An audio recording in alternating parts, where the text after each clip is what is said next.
Los colegios, hoy más que nunca, estamos llamados a repensarnos para responder a los desafíos de las nuevas generaciones y a convertirnos con ellas en el cambio que queremos ver en el mundo. El Pensatorio es un laboratorio de ideas, un espacio donde conversaremos y reflexionaremos sobre educación, porque nos emociona pensar en lo que podemos hacer hoy por un mañana distinto.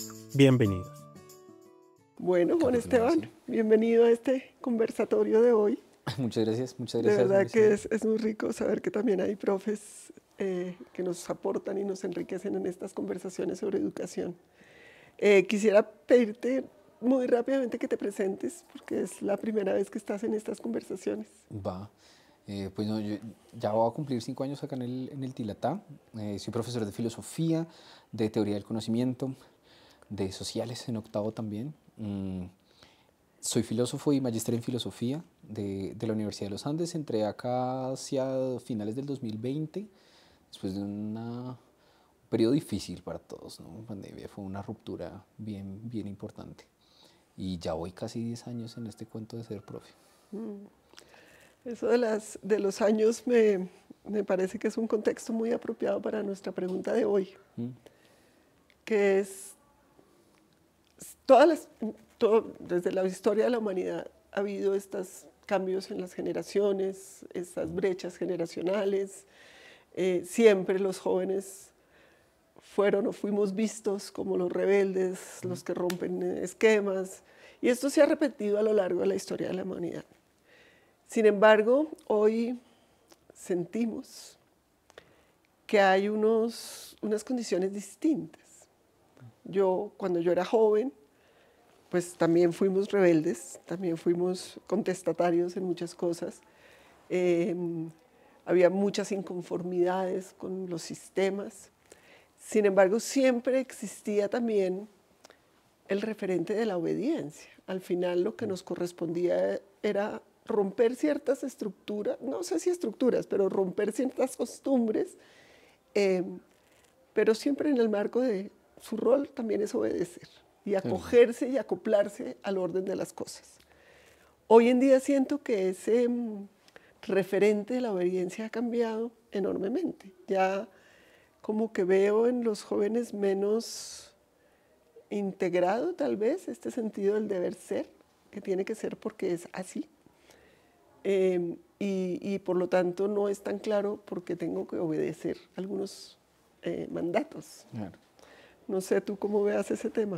Pues yo encuentro muy agradable la inconformidad que también es muy propia de los jóvenes. Eso está chévere y que sientan que parte de lo que le corresponde, curiosamente, es generar ciertas resistencias, generar disidencias, generar, como decir, desajustes, ¿sí? Son motores de cambio siempre los jóvenes, ¿no? Entonces está bien que no se sientan demasiado cómodos con cómo están las cosas. Pero sí siento una desconfianza de pronto más fuerte de lo que la sentía al principio con lo que hablamos alguna vez como de metanarrativas, ¿no? Se nos fue de pronto ya el cuento de la posmodernidad y descreen muchísimo de grandes historias, de grandes narrativas que explican y engloban y dicen como, mire, por eso es que las cosas son así, por eso es que a usted le toca ocupar este rol. Descreen un montón. Y eso a mí me parece súper positivo, pero que genera entonces el otro vacío de, bueno, si ya no me corresponde, entonces lo que antes me corresponde, ¿qué es ahora? ¿No? ¿A qué me debo? ¿No? Y que me puede marcar propósito, que me puede marcar rumbo. Porque pues a veces siento que un cambio importante, por supuesto, está en el tema de tecnología, de redes y de cosas, pero creo que es en el sentido de decir, estamos encartados con tantas herramientas que no sabemos muy bien qué hacer con ellas, descreemos de un propósito prefijado, le empiezan a creer un poco más a una visión más existencialista de la vida, como decir, tengo que formarlo, encontrarlo, no tanto, sino forjarlo, pero están perdidos en buena medida. Hay mucho derrotismo, hay mucho como desesperanza, ¿sí? Y sospechan, yo creo que con buenas razones también, de discursos que están muy convencidos de sí mismos.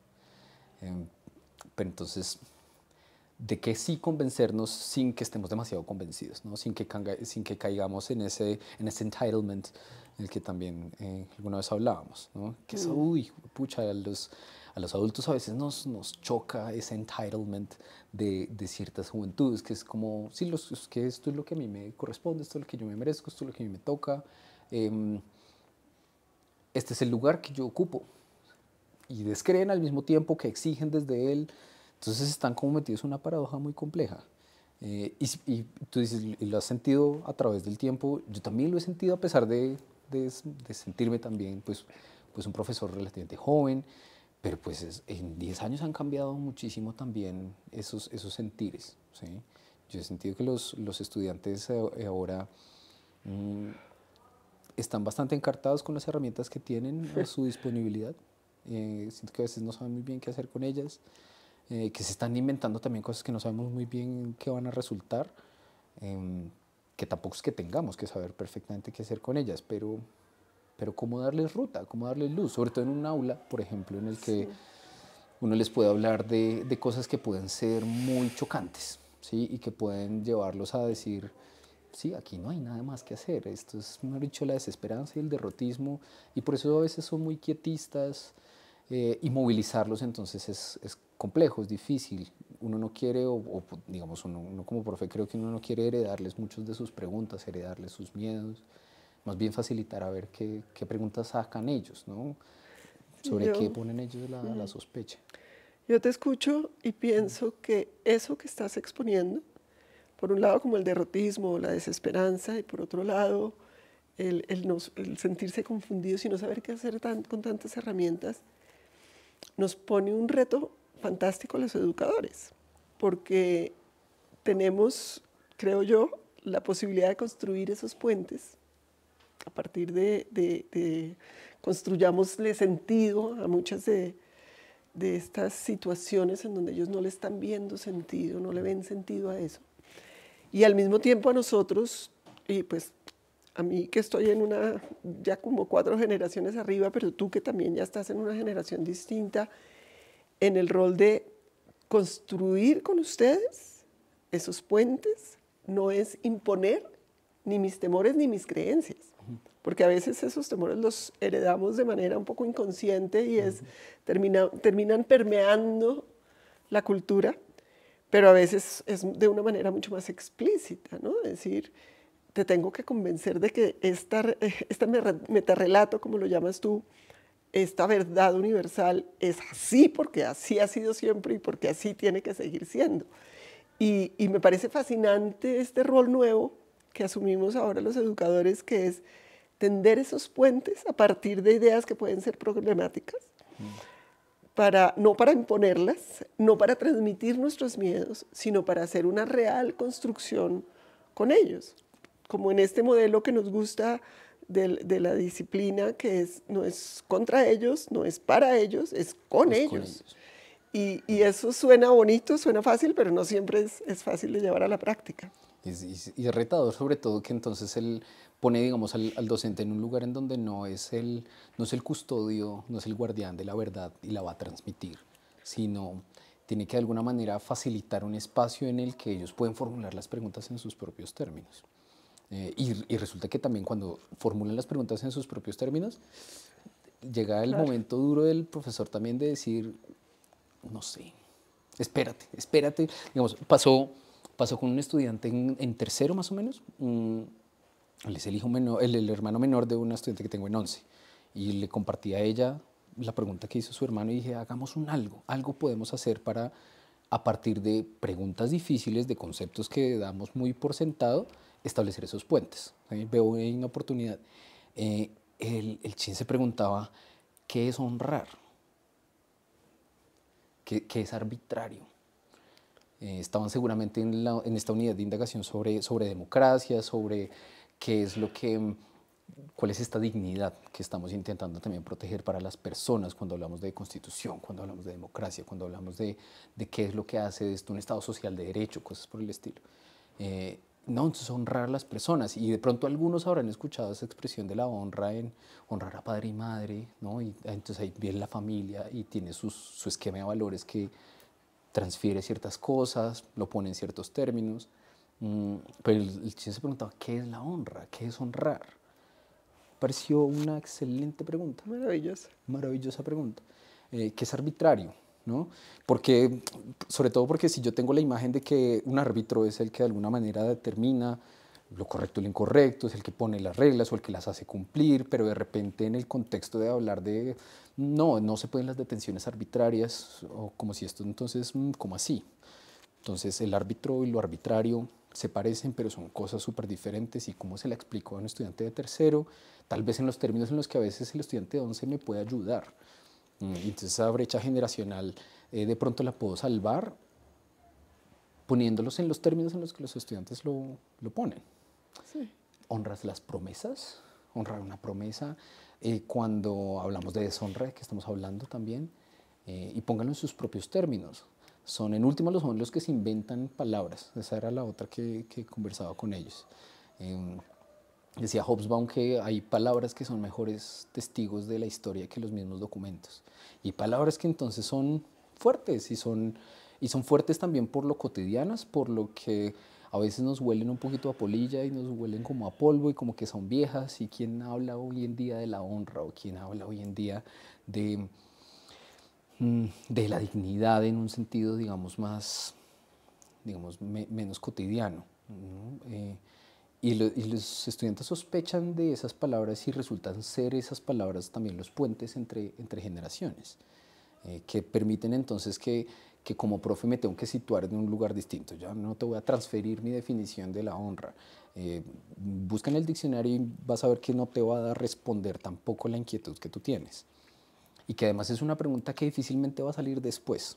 Entonces yo creo que también es el valor de tal vez las preguntas que llamamos filosóficas. Claro, y que hay que cogerlas en el momento, en el contexto, entender de dónde surgen y construir con ellos. Yo te escucho y percibo dos dificultades ahí para nosotros los profesores.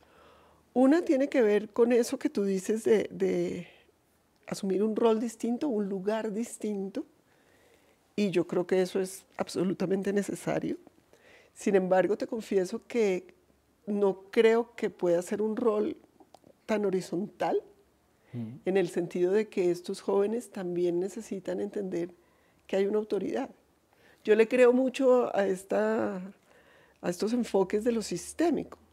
Cuando dicen que uno de los órdenes del amor, lo llaman ellos, es que cada cual ocupe el lugar que le corresponde. Y cuando el vacío de autoridad, no sé si la palabra sea autoridad, pero el vacío de una persona que juega el rol del adulto, que contiene, que orienta, que apoya, que acompaña en el rol de adulto, ese vacío genera unas ansiedades, unas angustias, unos temores tremendos en los niños. Entonces, uno de los desafíos que percibo es ese, está bien cambiar el lugar, pero no podemos dejar de jugar el rol del adulto. Yo lo llamé autoridad, tal vez no autoridad en el sentido tradicional de lo vertical, pero tampoco en somos cachas, somos amigos, somos coetáneos, por muy joven que sea el profesor tiene que tener el rol de profesor siempre. Esa es como una de las dificultades que veo en eso. Dificultad no en lo que planteas, sino que surge a partir de lo que tú planteas. Y la otra, me parece lindísima esa pregunta de ese estudiante, ¿qué es la honra? Inmediatamente me surge a mí una pregunta, y es, ya, claro, yo fui educada pues yo crecí, cuando yo estaba en el colegio, el ambiente era mucho más como estructurado, tal vez, ¿no? Y siempre había unos ideales que había que seguir, que hoy los podrían llamar metarrelatos, pero había ciertos valores, tal vez, que para la sociedad, que valorábamos en la sociedad en ese momento, que nos inspiraban y nos hacían decir, queremos ir hacia allá. Y yo cuando cuento la historia del colegio, pues cuento estos ideales, por ejemplo, de Guillermo Cano, de la justicia, de la honestidad, de la responsabilidad, de mi abuelo también, como en esta idea del servicio, de construir sociedad. Son unos ideales que a mí me formaron un montón. Y hoy en día me surge esa pregunta y es, ¿cómo? Y volvemos a la pregunta inicial, es, ¿cómo construir puentes para que entiendan que esas ideas inspiradoras no necesariamente están en desuso? ¿Podemos darles nuevos contenidos? ¿Podemos hacerles que tengan nuevos significados? Sí, claramente sí. Significados que no pueden construirse como en gueto, porque a veces siento que eso también les pasa a los jóvenes. Esto es nuestro, se vuelven nicho. Y este es nuestro lenguaje y tú no tienes cabida acá. Y pues tampoco, porque creo que precisamente parte de esa confusión o de ese derrotismo, desesperanza que tú tienes que ver es porque se han roto esos puentes. En la medida en que los adultos también estamos para acompañar, para dar tranquilidad, no sé si dar tranquilidad, pero para entender que hay razones para la esperanza, que hay temas que van más allá de nosotros mismos, que nos superan, pues eso también es muy valioso. Que cuando mencionabas los términos en los que hablan los estudiantes a veces son herméticos, ¿no? Y se vuelven de nicho y a veces las brechas generacionales son también, es que me cuesta entender tu humor, me cuesta entender los términos en los que tú hablas. Pero lo cierto es que ellos también sospechan un montón de los términos en los que uno como adulto habla, ¿no? Y el lenguaje académico para ellos es también una cierta jerga. Y es como, pues, hasta qué punto yo tengo que entonces adaptarme a esta jerga para que tú me entiendas y por qué te tengo que hablar en los términos en los que tú quieres que yo ponga estas discusiones. Entonces, en ese toma y dame, en ese juego del lenguaje, y cuando ellos identifican que también es un juego de lenguaje, pues a veces sí, nosotros tenemos que ser más sensibles a esos neologismos que ellos empiezan a sacar. De la misma manera como pedimos que ellos digan, sí, es que este término es importante, mira que esta palabra le pone un matiz a ese fenómeno que tú estás de pronto interrogando, y eso es como, mira que esto tiene un valor más allá del simplemente la formalidad, del tener que hablar en la jerga académica. Y como adultos y también ser sensibles a cuáles son esas nuevas palabras, cuáles son esos nuevos términos, en qué términos plantean también sus problemas, tenemos que ser sensibles ante eso, ¿sí? Y ver que eso es lo que también hace el lenguaje una cosa viva, que les permite salir de sí mismos, saber que esa preocupación que están teniendo igual tampoco es tan única, personal, intransferible. Entonces, esos puentes se construyen cuando decimos, hay todavía unos términos que vuelven a ser importantes y vuelven a ser importantes, ¿no? Se vuelve a hablar de justicia, se vuelve a hablar de dignidad, y huele a polilla, pero volvemos a hablar de la honra y volvemos a hablar de estas palabras y hay como unas que siguen insistiendo, y a riesgo de sonar muy platónico, ¿no? Muy como, ¿será que entonces hay grandes ideas? Y pues no, yo sospecho también mucho de ideas innatas o de que haya como una cierta eternidad conceptual, sospecho. Pero están allí, y están allí tal vez para que los estudiantes puedan salir de sí mismos, que no sienten que la preocupación o su nicho o los términos son de ellos y de nadie más, que sus preocupaciones son suyas y de nadie más, que ese pesimismo que sienten es, mejor dicho, inexplicable, que la frustración que sienten para con la vida y el mundo es una cosa que no comparten. No, mira que resulta sí se comparte cuando nos fijamos en esas preguntas. Cuando con ese desparpajo los niños encuentran preguntas filosóficas y encuentran conceptos filosóficos, y que me encanta que como profesores también podamos decirles, desbloqueaste una gran palabra, ¿sí? Cuando formulas esa pregunta y cuando se pregunten, desbloqueaste una palabra, te encontraste con una cosa que yo como profe también, con la tranquilidad del caso, también te tengo que decir, no sé, espérate a ver, miremos tú cómo vives esa pregunta, miremos yo cómo vivo esa pregunta. Entonces ahí lo que antes era un vacío de poder, ¿no? Que puede generar conflicto, por supuesto. Ya entonces listo, no hay una verticalidad en ese sentido, pero entonces el docente ocupa ya un rol, no de decir voy a transferirte la definición, voy a responderte la pregunta. No, voy a entretener contigo esa pregunta. Y te voy a dar un poco como la visión que me da hasta cierto punto mi jerga y mi experiencia, y yo también quiero aprender de la tuya. Yo también quiero ver cómo tú vives esa idea en tus propios términos, ¿no? Yo creo que con esa pregunta sobre la honra, por ejemplo, recordaba este cuento de Italo Calvino de la oveja negra. es un gran cuento, es una hojita en la que es un hombre honrado en un pueblo de ladrones. Entonces este hombre honrado en un pueblo de ladrones llega y entiende que la dinámica es que en la noche todos van a robar al vecino. Y pues él no lo quiere hacer, entonces él se abstiene. Pero al abstenerse, pues hay un vecino que fue robado y que no pudo robar. Y hay uno que robó y no fue robado. Entonces resulta que la honra de repente es la explicación de la inequidad. Y la honra es, claro, a cada quien qué le corresponde y qué le toca, cuál es el lugar que ocupa. Y cuando movilizamos, ¿sí? La honra nos lleva también a movilizar ese estado de cosas, ¿sí?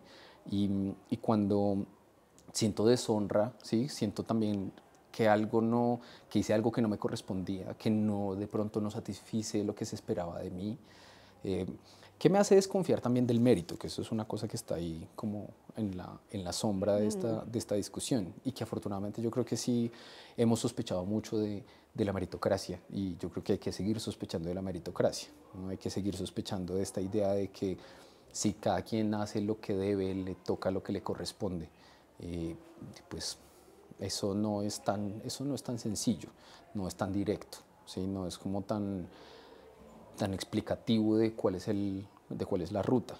No, tampoco. Igual como profes es difícil encontrar qué nos corresponde, ¿no? Y cómo se honra el salón de clase. ¿Qué es lo que significa que los estudiantes hagan lo que le corresponde, que el docente haga lo que le corresponde? Pronto todos tienen que estar de acuerdo en que eso es móvil, por ejemplo. ¿Sí? Que no necesariamente el docente es el que trae las preguntas, a veces es el estudiante el que pone las preguntas, y estamos también de pronto no supeditados a la pregunta del estudiante, pero sí no intentándole impostar unas dudas que no tiene, Claro. y perdiendo de vista las que sí. Sí. Pero ahí te escucho y comprendo algo, y es claramente el rol del profesor cambia.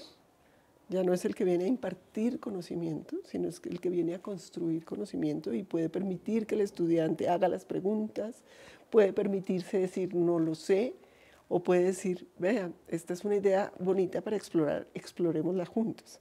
Y en ese sentido casi que sí adquiere un lugar más horizontal con sus estudiantes. En lo que no puede perder su lugar es en su figura de adulto. No desde el conocimiento, sino un poco desde la experiencia. Yo ya tengo más camino, y la responsabilidad. Tu responsabilidad es distinta de la mía. Yo puedo promover tus preguntas, puedo ojalá incitar la curiosidad, pero la responsabilidad que tenemos es distinta. Y entonces no tenemos miedo a que sí nos corresponden roles distintos. Así los dos estemos en un papel de construyamos conocimiento juntos. Yo quiero entender tu jerga, tú quieres entender la mía, y al entender la tuya y la mía, de pronto podemos hacerlo distinto. Y lo otro, yo sé que esta es un término que ahora circula mucho por la IA y la inteligencia artificial, todo esto, y es, volvamos a lo humano. ¿Qué es lo humano? Y yo te confieso, no tengo muy claras esas respuestas a qué es lo que realmente es humano, qué es eso que nos diferencia de las máquinas. Alguna vez, y lo conversábamos tal vez en una de estas conversaciones también, una persona muy interesante que nos decía, la máquina puede simular empatía, pero no siente empatía. Y yo me quedaba pensando y decía, pero para efectos míos, ¿De quién lo recibe? me da igual. ¿Cuál es la diferencia? Si yo lo que necesito es alguien a quien siento empático, no importa que la esté simulando sea real. Entonces, ¿qué es esto de lo que realmente nos hace lo humano? Y eso también lo conversábamos tú y yo, y ahora con estas ideas que no son platónicas, pero sí son aspiracionales, si se quiere, como sociedad, podemos aspirar a ciertos conceptos que nos permiten imaginar una vida amable, armoniosa, equitativa, como una sociedad menos violenta también. Yo sí creo que hay algo común que tenemos los humanos, que es este anhelo. Que son los anhelos, el anhelo de justicia. Y ese anhelo de justicia lo ve uno en los chiquitines cuando está furioso y dice, es que esto no es justo. Ahí hay un anhelo de justicia. Está en nosotros, bien sea cuando leemos algo de filosofía, pero también cuando ejercemos nuestra responsabilidad como ciudadanos y dice, pero esto no es justo. Hay anhelo de justicia, hay anhelo de belleza. Así la belleza que hace unos años se consideraba bella, hoy para otros es distinta. Y en generaciones también la música. La música que les gusta a las generaciones jóvenes de ahora, pues no es necesariamente la que me gusta a mí. Pero ambos tenemos esa aspiración, ese anhelo de conectarnos con una música que nos ayuda a ver que hay algo más allá de nosotros mismos. Sí, sí, es que yo pienso en dos cosas. Estoy, por una parte, sí, mucho más de acuerdo con la idea de anhelos innatos que de ideas innatas. Por ejemplo, esa idea sí me gusta. Me parece que sí me cuadra mucho con, por ejemplo, lo que mencionabas de un niño no tiene que tener una idea demasiado sofisticada de la justicia para sentir indignación y para manifestarla y querer levantar la mano y decir, ¿qué pasó acá? No necesita una noción muy sofisticada, no necesita ni siquiera, casi que sería injusto por parte del docente ahí decirle, ven, ¿cómo así? Tú explícame qué entiendes por justicia como para decir que esto es injusto, ¿no? Entonces, eso segundo, por ese lado. Y con respecto a lo primero, yo decía, estaba pensando, una responsabilidad de pronto que no deja de ser del docente, tiene que ver con plantear límites también. Y saber que hay unas líneas que no son tan borrosas como muchas veces nos hacen creer entre medios y tendencias y demás. No, hay unas líneas que son muy claras, ¿sí? Y el docente tiene que seguir siendo el docente en el sentido de que tiene que ser una persona que diga no, que diga esa pregunta, sí, pero espérate, ¿es una pregunta genuina? ¿No es una pregunta genuina?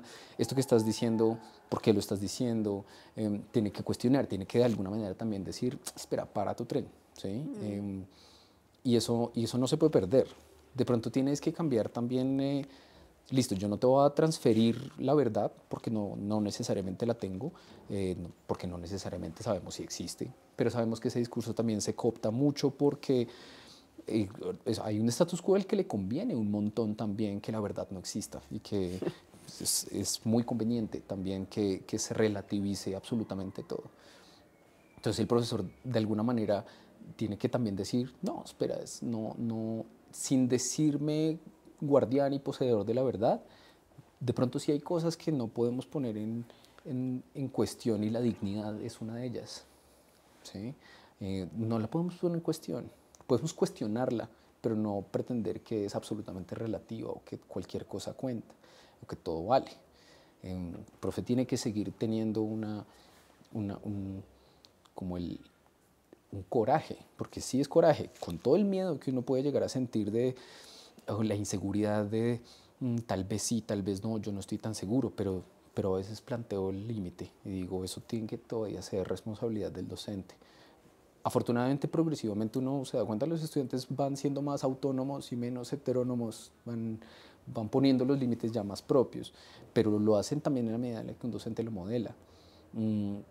Y también entonces lo modela, porque hay unas claridades también, hay unas claridades dentro de ese asumir la responsabilidad del ejercicio docente. ¿Sí? Resulta claro, tanto para el docente como para los estudiantes, cuando hay unos no negociables, ¿sí? Que a propósito de no negociables, ¿no? Los acuerdos y cómo entre generaciones tenemos que entender ese compromiso al que tenemos que llegar y que los compromisos no pueden ser expectativas, ¿no? Y el docente, por ejemplo, tiene que estar allí para decirle al estudiante, listo, tú te vas a comprometer con algo, pero tiene que ser algo un poco más que lo que yo espero que sea el rasero mínimo para tener, por ejemplo, una conversación. De pronto para el estudiante de tercero yo puedo entender que ellos empiecen a verbalizar como un acuerdo el escucharse y el respetarse, ¿no? Pero ya en 11 eso no puede ser un acuerdo, ¿sí? Eso ya es la línea base.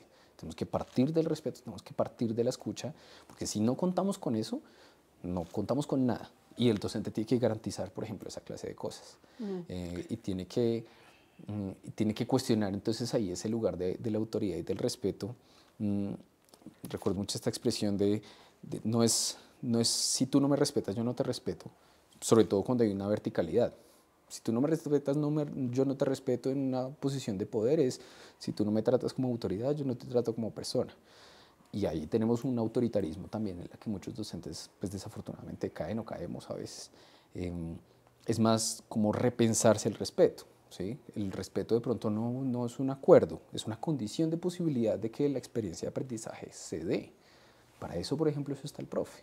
Y eso no puede depender tampoco de las preguntas del estudiante. Eso por un... Eso sí, me encanta porque de verdad como que en la conversación tuve un momento de estos de insight, de cuál es esa diferencia y creo que claramente la responsabilidad y esas tareas que puede asumir el profesor que no le corresponden al estudiante, creo que eso está allí. Y creo que hay otras, ¿sabes? Y esto tiene que ver algo con el entitlement del que hablabas tú y esta otra narrativa que escucha uno con tanta frecuencia que no solamente hay que hablar de derechos, también hay que hablar de deberes. Y tiene que ver con algo que a mí me inquieta porque yo sí creo, trato de no caer como en los estereotipos, pero yo sí creo que estas nuevas generaciones son mucho más individualistas.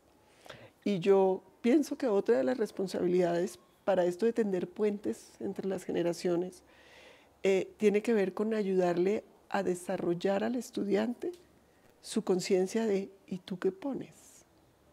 Ok, yo pongo esto, no es tú que mereces, volviendo a lo de la meritocracia. Tú eres el estudiante, tú pagas, que desafortunadamente eso a veces también aparece en el discurso de ellos, es eso, todo lo que recibes, tú recibes mucho, pero ¿y tú qué pones?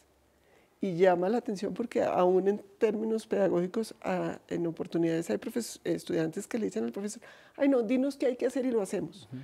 No nos pongas a pensar, eso incomoda, eso genera como un poquito de angustia o de pereza, no sé.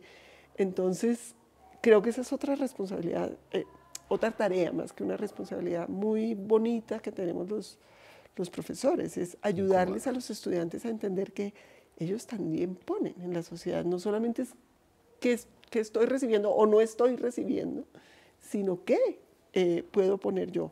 Y tiene mucho que ver con la agencia de los estudiantes, que la agencia no es solamente qué me toca hacer y ya todo está perdido, ya para qué, que es también lo que percibe uno, sino, ok, yo tengo posibilidades de transformar las realidades hacia algo que quisiera que suceda. Y yo creo que ahí tenemos que poner mucha fuerza hoy en día. Y en que me gusta pensar la agencia estudiantil como que es lo que el estudiante no es que reaccione ante, sino que hay una suerte de fuero interno que lo lleva a afirmativamente buscar algo. Y de pronto eso es una tarea en la que el docente acompaña, ahí sí definitivamente acompaña, pero que también incomoda al estudiante. Eso yo creo que es importantísimo de uno como profesor. Hay que incomodarlos, hay que de alguna manera llevarlos a que no den por sentado ni siquiera las cosas también más cotidianas, ¿sí? Y eso es lo que de pronto los puede llevar a no simplemente reaccionar y no simplemente esperar a, bueno, ¿y hoy qué toca hacer? ¿Hoy a qué venimos? No sé, hoy tú a qué vienes, ¿sí? Mi expresión favorita es como, esto toca leer esto, no, toca morirse, eso es lo único que toca. ¿Qué es lo que tú sientes que puedes hacer con este tiempo? Y eso, por ejemplo, sí es una pregunta que tiene que poner el docente en el aula, ¿sí? ¿Tú a qué veniste hoy? ¿Sí? Vienes a... Listo, y chévere sentir que los estudiantes a veces son esponjas y lo reciben todo, pero también son signos, también apuntan y hay que mirar a ver hacia dónde quieren apuntar independientemente de si yo les digo que apunten o no. A que puedan entonces como dejar de simplemente estar reaccionando ante el mundo. Yo creo que el derrotismo y la desesperanza pues en buena medida es que reaccionamos ante un estado de cosas, pero no estamos actuando afirmativamente para cambiar ese estado de cosas de una manera en la que no sea simplemente negación de algo, ¿no? Como que no sea simplemente reacción. Me están dando unas ganas enormes de invitarte a otra conversación en torno al tema del sentido. porque se ha construido, pues hay mucha teoría sobre la motivación y cómo encender las pasiones y cómo enganchar a los estudiantes. Sobre eso hay muchos aportes muy valiosos de muy buenos educadores en todo el mundo. Pero a veces nos encontramos que todas esas metodologías, estrategias, recursos se quedan cortos si los estudiantes no le están viendo sentido a lo que están haciendo. Y no es que haya que justificarlo todo, pero sí creo que tenemos que ser capaces de eso que tú dices, como que no sientan que es lo que toca hacer porque lo dicen los adultos, sino que ellos están aportando de manera creativa y significativa a la sociedad en la que viven y en la que quieren vivir. Como que también empiecen a imaginarse un poco el futuro. Así es que ahí te dejo con el gusanito y bueno, creo que vamos cerrando por hoy. Ha sido una conversación fantástica y nos queda pendiente la siguiente. Nos queda pendiente otra y a riesgo de ser muy meta también me honra mucho la invitación. Me honra muchísimo la invitación. Se siente uno visto de una manera y los estudiantes están buscando, por ejemplo, el ser vistos y el ser reconocidos como algo que sea más que una nota, que sea más que un número, que sea más que mis amigos y de pronto es muy valioso que conversar y que escuchar perspectivas diferentes y que entretener preguntas sin tener pues la custodia de la verdad, sino porque queremos estar en una paridad intentando saber qué hacer con esto. Eso me honra Bueno, mucho. pues a mí me honra que te sientas honrado y que hayas estado aquí y reitero pues el valor de las conversaciones. En cada conversación aprendo un montón y me surgen nuevos temas y de verdad gracias por estar aquí. Ha sido maravilloso charlar contigo. Gracias. Muchas gracias.